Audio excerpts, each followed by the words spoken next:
지금 전 세계에서 가장 핫한 테마를 꼽자면 누가 뭐래도 반박 불가 AI입니다. 섹터로 구분하자면 엔비디아를 필두로 한 반도체 부문일 텐데요. 근데 반도체를 3배 추종하는 SOXL에서 그냥 나스닥 100을 3배 추종하는 TQQQ로 갈아타자니 뭔 잡소리인가 싶으실 텐데요. 오늘 영상만 잘 보셔도 하루아침에 수천만 원의 평가익이 날아가고 결국 소액의 익절로 투자를 마무리할 비극을 막는데 조금이나마 도움이 될 수 있을 거라 믿습니다. 그럼 일단 이 질문에 한번 답해 보시겠어요? 1번 은행 금리를 10배 불려주는 상품, 2번 로또 당첨금을 10배 불려주는 상품. 저라면 1번을 선택하겠습니다. 로또 당첨금 10억을 100억으로 불려준다면 금액적으로는 어마어마하겠지만 어차피 로또에 당첨될 확률은 낮기 때문입니다. 아니, 사실 안 된다고 보는 게 맞기 때문입니다. 즉 간단히 우리가 고등학교 수학 시간에서 배운 기대값 개념처럼 이번은 기대값이 매우 낮습니다. 당첨 확률 0.00001%의 100억을 곱해봐야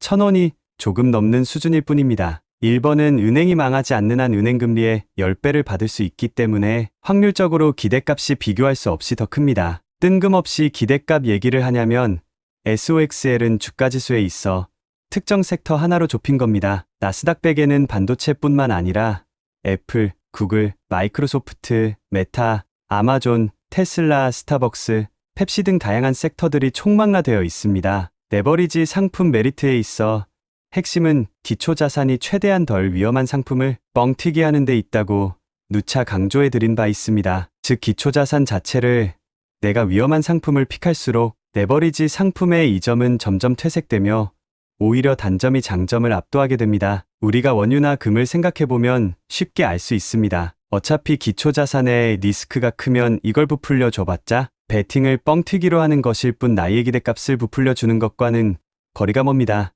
AI 혁명이 막 시작 단계이고 이제 기업들이 수많은 반도체가 필요할 텐데 반도체가 뭐가 위험한 선택이냐고 반문하실 수도 있는데요. 저 또한 절대 반도체의 미래를 부정하지 않습니다. 장기적으로 승승장구하리라 저도 확신합니다. 그런데 말입니다. 반도체는 엄연한 경기순환주입니다. 즉 상승과 하락이 매우 명확한 흐름이 있으며 이는 MDD 관점에서 취약하다는 것을 의미합니다. 이 채널의 핵심 메시지는 레버리지 ETF를 성공 투자로 마무리하려면 어마어마한 MDD를 잘 견뎌야 한다 하나라고 해도 과언이 아닙니다. 구글, 넷플릭스 구독자가 늘었다고 대단한 추가 비용이 발생하진 않지만 반도체는 캐파를 늘리기 위해서 엄청난 캐펙스, 즉 자본 지출이 필요합니다. 즉 파인 튜닝이 안 됩니다. 항공모함처럼 방향을 한번 틀면 그대로 쭉 가야 합니다. 이 말은 글로벌 경기에 따라 상승 국면에서 초과 수요와 이에 대응한 공급 증설이 이뤄지며 공장 짓고 시설 갖추는 데는 엄청난 시간이 걸리기에 막상 시설 다 갖추고 나면 결국 경기가 하강 국면에 접어들고 필연적으로 초과 공급으로 마무리되며 이러한 사이클이 무한 반복되게 됩니다. 따라서 반도체 섹터는 상승 국면에서는 강력한 성과를 누릴 수 있지만 한번 하강 국면으로 접어들면 매우 깊고 너무나 지루한 시간을 보내야 합니다. 이 그림은 현실에서 실제 TQQQ와 SOXL의 MDD 그래프입니다. 보시면 SOXL의 MDD가 TQQQ에 비해 전 구간에서 깊이도 깊고 웅덩이에 머무는 기간이 훨씬 깁니다. 앞으로 올해 주가가 얼마나 더 오를지 저는 알지 못합니다. 아니, 아무도 모릅니다. 그렇기에 섣불리 말해서 내려와서는 안 된다는데 동의합니다. 다만 그 말이 SOXL보다는 TQQQ일 때 주가가 하락 전환했을 때 충격이 덜할 겁니다. 즉 버티는 측면에서 한 섹터에 몰빵한 SOXL보다는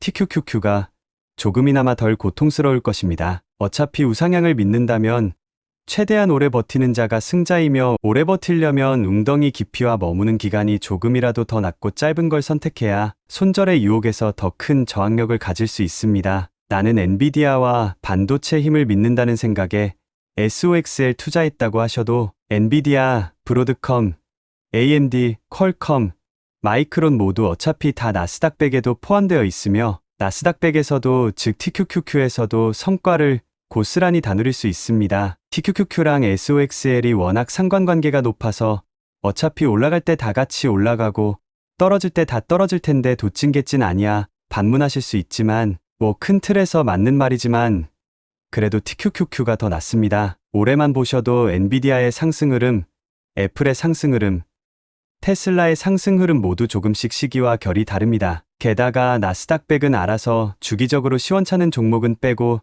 새로 뜨는 종목은 포함시키며 굳이 반도체 섹터로 한정하지 않고 약육강식 세상에서 살아남은 자들로 알아서 리밸런싱을 해줍니다. 따라서 먹을 때 SOXL이 더 크게 먹을 수 있겠지만 반대로 토해낼 때는 진짜 모든 것을 다 토해내야 할 수 있습니다. 사람이 애초에 없었던 것이면 모를까 줬던 걸 뺐으면 그 고통은 훨씬 클 것입니다. 이제 TQQQ나 SOXL 모두 얼추 전고점을 다 회복한 시점에서 만약 다시 토해내기 시작했을 때 그나마 덜 고통스러운 선택지를 골라야 합니다. 물론 난 끝까지 안 팔고 버틸 수 있다고 하신다면 SOXL을 끝까지 가져가셔도 전혀 무방할 것입니다. 오히려 더 큰 성과를 가질 확률이 클 수 있습니다. 다만 중간중간 현금이 필요한 순간이 다가올까 불안하시고 투자금의 만기가 무한하지 않으시다면 SOXL보다는 TQQQ가 더 나은 선택일 수 있습니다. 따라서 현 시점에서 현금 비중이 없는 분들은 SOXL을 이용해서 하시고 나머지는 TQQQ로 갈아타는 것을 한번 고민해 보시는 게 어떨까 합니다. 여러분의 성공 투자를